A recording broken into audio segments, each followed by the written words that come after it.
Now here comes the exercise 5.1, chapter 5, class 9th, introduction to Euclid's geometry. First question is, which of the statements are true and which are false? Give reasons. आपको कुछ statements दी हुई हैं, आपने उनको पढ़ के पता लगाना है कि ये ट्रू हैं कि फॉल्स हैं विद रीजन। अगर ट्रू है तो क्यों ट्रू है, अगर फॉल्स है तो क्यों फॉल्स है। First part, only one line can pass through a single point. अब देखिए ये ट्रू है कि फॉल्स है। स्टेटमेंट क्या है कि only one line can pass through a single point. ये एक सिंगल पॉइंट है, हियर ये एक सिंगल पॉइंट है। मैंने थोड़ा सा इसको डार्क किया है ताकि आपको दिखाई दे। अब इससे स्टेटमेंट क्या कहती है कि सिर्फ वन लाइन ड्रॉ की जा सकती है। हम देखो ये वन लाइन तो ये हो गई, मैं ऐसे भी लाइन ड्रॉ कर सकती हूँ, हम ऐसे भी कर सकते हैं इससे पास करती हुई, और भी यहाँ से infinitely many lines. Only one line can pass through a single point. तो आप लिखेंगे ये क्या है, फॉल्स। रीजन क्या आएगा, because we can draw infinitely many lines from one given point. हम एक पॉइंट से बहुत सारी, इनफाइनाइटली मैनी मतलब काउंटलेस लाइन्स हम ड्रॉ कर सकते हैं from one given point. So this statement is false. Second part, there are infinitely number of lines that can pass through two distinct points। अगर आपके पास ये दो अलग अलग पॉइंट हैं, कोई भी ये दो पॉइंट्स हैं, तो स्टेटमेंट क्या है, there are infinitely number of lines. बहुत सारी लाइन्स हम ड्रॉ कर सकते हैं। तो देखिए हम तो सिर्फ एक ही लाइन ड्रॉ कर सकते हैं। अगर मैं दूसरी करूँगी तो वो इसके ऊपर ही जाएगी। अगर मैं ऐसे करके बनाऊँगी तो वो लाइन नहीं होगा, वो कर्व होगा। ठीक है, तो दिस स्टेटमेंट इज फॉल्स, क्योंकि दो पॉइंट से हम एक ही लाइन ड्रॉ कर सकते हैं। This statement is false because we can draw only one line from two given points. दो गिवन पॉइंट से सिर्फ एक ही लाइन ड्रॉ की जा सकती है। Next is third, a terminated line can produce indefinitely on both sides. देखिए ये हम एग्जाम में भी पढ़ के आए हैं कि एक टर्मिनेटेड लाइन क्या होती है, लाइन सेगमेंट जिसकी एक फिक्स्ड लेंथ है, इसको हम इनडेफिनेटली आगे दोनों साइड से प्रोड्यूस कर सकते हैं। तो यस, तो इसका रीज़न क्या लिखेंगे, इट इज़ ट्रू।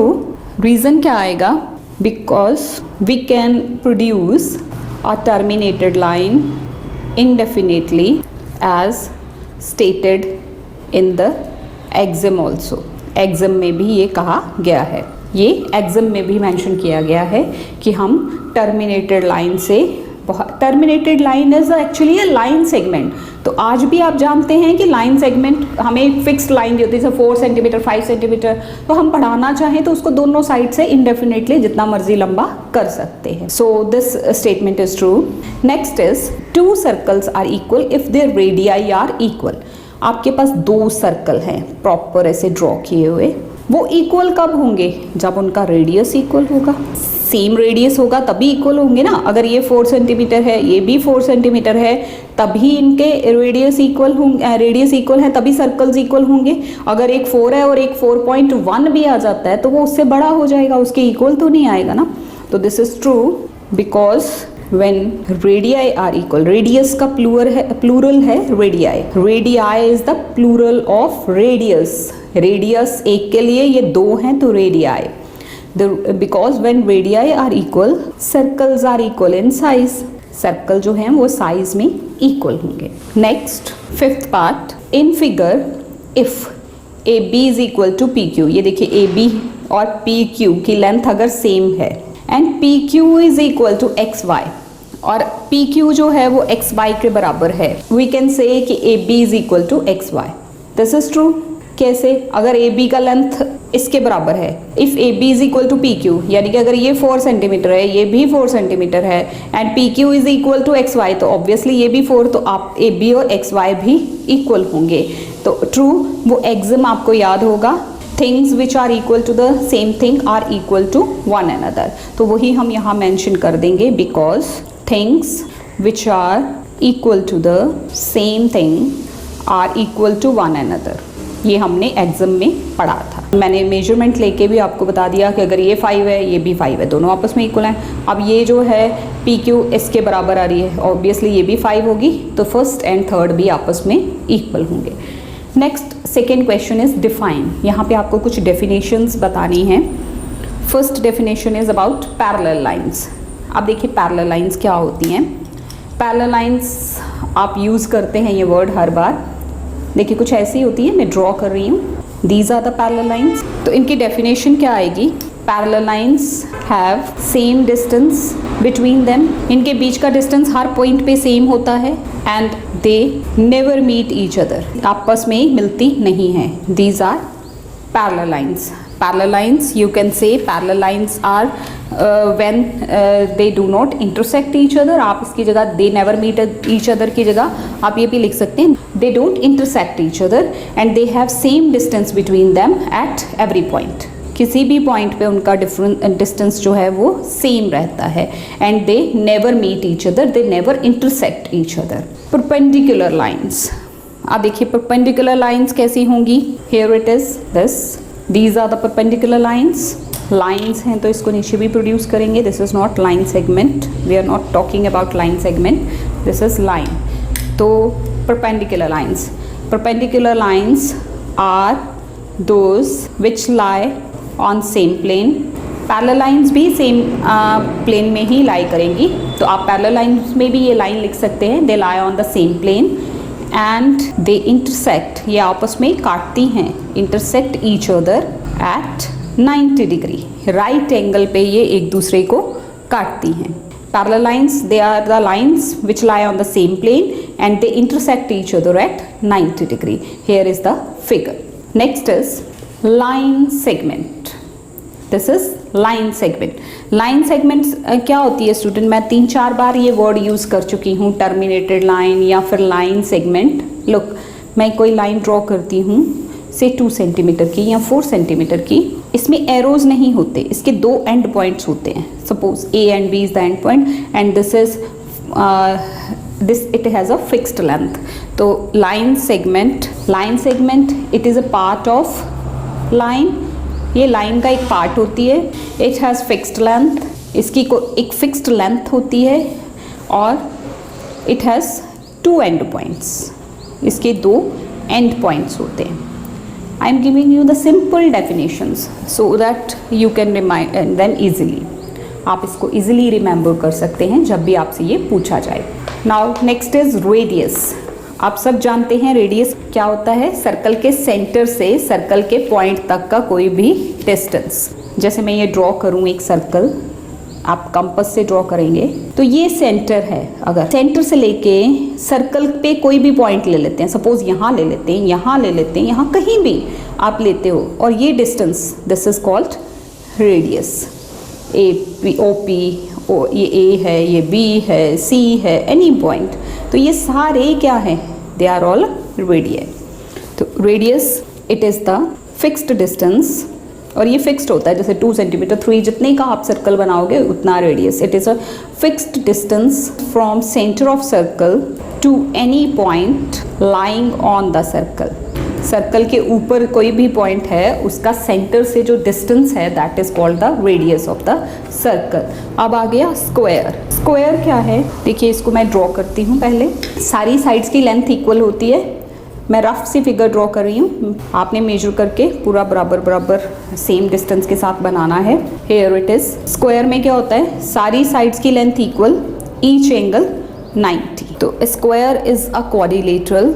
स्क्वायर एक ऐसा क्वाड्रिलेटरल है, square is a quadrilateral which has all the sides of equal length, सारी साइड्स की इक्वल लेंथ होती है एंड ईच एंगल 90 डिग्री। और भी इसकी प्रॉपर्टीज होती हैं, जैसे diagonals are equal and they bisect each other at 90। तो डेफिनेशन के लिए इतना ही बहुत है। Square is a quadrilateral which has all the sides equal and all the angles are right angles, they are called squares। तो यहाँ आपको बना के भी दिखा दिया, A, B, C, D is a square। Next question is if a point C lies between 2 points A and B। ये देखिए मैंने फिगर ड्रॉ की है आपके लिए कि अगर दो पॉइंट्स हैं हमारे ए और बी और उसके बीच में कोई पॉइंट सी लाई करता है such that A C is equal to B C, ताकि ये डिस्टेंस बराबर हो, तो आप बताइए then prove that A C is equal to half of A B. Condition क्या है कि दो पॉइंट्स हैं ए और बी, आपने लाइन ड्रॉ कर दी, लाइन सेगमेंट उनको ज्वाइन करके, बीच में कोई एक पॉइंट है सी। कंडीशन क्या है कि ये ए सी और बी सी इक्वल हो, यानी कि सी उसका मिड पॉइंट है। तो आपको प्रूफ क्या करना है, A C is equal to half of A B. ये जो ए सी है ये ए बी का हाफ है। इसको हम कैसे सॉल्व करेंगे, हमारे पास गिवन क्या आ रहा है, आपको क्वेश्चन में गिवन है कि A C is equal to B C, ये गिवन है आपको, ये क्वेश्चन में लिखा है ना कि A C is equal to B C. अब आप क्या करिए, adding A C to both sides, आप दोनों तरफ ए सी ऐड कर दीजिए। एग्जाम्स में पढ़ा था ना कि if an equal is added to the equals the result is also equal. तो अगर हम दो इक्वल चीज़ों के बीच में एक सेम क्वांटिटी ऐड करते हैं तो कोई डिफरेंस नहीं आता। A C plus A C is equal to B C plus A C. अब ए सी क्या हो गया, ट्वाइस ए सी, और बी सी प्लस ए सी, ये देखिए बी सी और ए सी, यहाँ तक बी सी, यहाँ से ए सी मिल के प्लस होके क्या आ जाएगा, पूरा ए बी। तो A C is equal to half of A B, ये आपने प्रूव कर दिया। प्रूव्ड, क्या किया आपने, आपको गिवन था A C is equal to B C which is given, adding A C to both sides, ये भी हमने अपनी तरफ से नहीं किया, हमने एग्जाम में पढ़ा कि if equals are added to equal the result is also equal. तो हमने कहा ए सी दोनों तरफ ऐड किया, ए सी ट्वाइस ए सी, और बी सी प्लस ए सी, ये बी सी और ये ए सी ऐड होके पूरी लाइन बन गई ए बी। तो ये टू यहाँ डिवाइड हो जाएगा, हाफ ए बी आ गया। तो A C is equal to half of A B which is proved. Question number 5 next. In question number 4 उसी की कॉन्टिन्यूटी है ये। Point C is called mid point. ये जो सी हमने अभी ऊपर हमने ये फिगर देखी है, मैं दोबारा आपको क्वेश्चन नंबर 4 की फिगर दिखाती हूँ कि हमने ये कहा कि ए बी एक लाइन है, उसमें सी इज द मिड पॉइंट, ठीक है। अब उतना आप यहाँ भी कंसीडर करेंगे कि A B is the line and C is the mid point. Prove that every line segment has one and only one mid point. आप ये प्रूव करिए कि किसी भी लाइन का एक ही मिड पॉइंट होता है, एक से ज़्यादा मिड पॉइंट नहीं होता।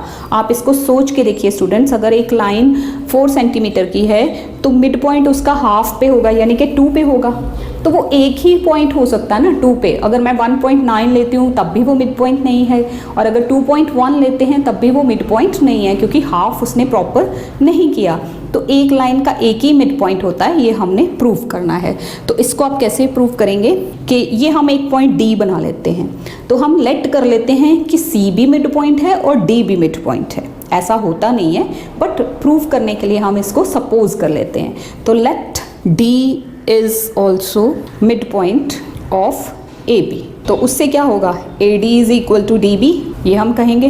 बट गिवन क्या है कि सी मिड पॉइंट है, तो A C is equal to C B, ये गिवन है हमें। ये हमने अपनी तरफ से सपोज किया, which is impossible, but question को प्रूव करने के लिए हम इसको सपोज कर लेते हैं कि डी भी मिड पॉइंट है, कि एक लाइन के 2 मिड पॉइंट्स हैं। तो A D is equal to D B हुआ, और गिवन क्या है, A C is equal to C B. अब इनको सब्ट्रैक्ट कीजिए, let it be number 1, it be 2।